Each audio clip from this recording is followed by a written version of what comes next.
I chose this photograph because it speaks to, I think, the unique vulnerability of children during the Holocaust, but also the ways in which they commemorated their experiences at the time. It's a photograph of two friends, Hans-Georg Spitz and Jakob Fertig, who were then living at the Hamburg Jewish orphanage. Neither child was an orphan, but they were from families who had been splintered, economically reduced by Nazi policy, and they were receiving education and board in Hamburg, which allowed them to form a community among themselves. The photograph, we think, was taken in a photo booth, and we have several more from this series of other young boys. The one thing that binds them is that they were friends of Karl-Heinz Rosner. Rosner held the Romanian citizenship of his father. So when his friends were deported from Germany in 1941 and 42, he remained, and he kept their photographs. On the reverse, he noted their names. Without that, we would never have been able to put a name to the face of those who appear, because none of his friends are known to survive.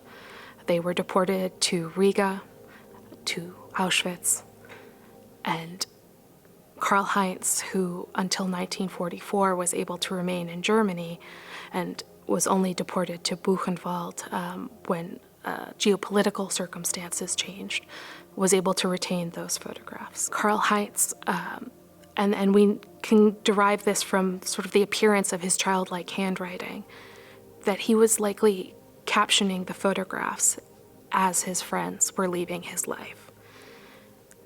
And it's very hard to recreate, looking back, what that experience was like. But we see in the few dedications that the children were very self-conscious about leaving, through a photograph, some memory of that friendship. There's one photograph which is dedicated to Karl-Heinz by a friend, which was, an eternal memory. And so many of the photographs that were presented with by families and loved ones are intended to memorialize victims for whom very little survives. There are further photographs from the Jewish orphanage that show us what life was like, the kinds of games that they were playing, the teachers who were a large part of their lives, including one, Julius Hamburger, who accompanies the last children who are living at the orphanage in summer 1942 to Auschwitz. But we know that those who were deported to concentration camps arrived with final belongings, including photographs. There are some, I believe, period photographs of the material that's just at the camp.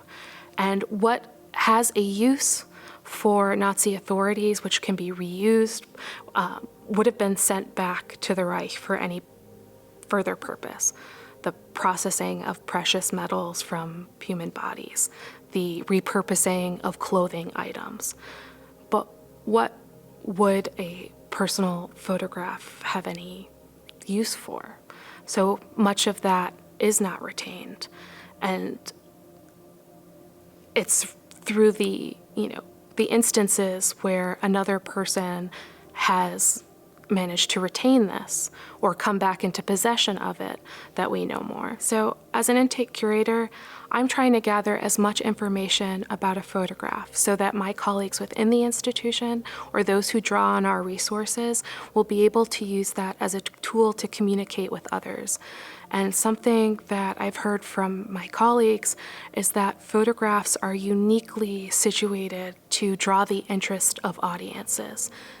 They're almost immediately relatable, particularly those where we see recognizable elements from our own lives.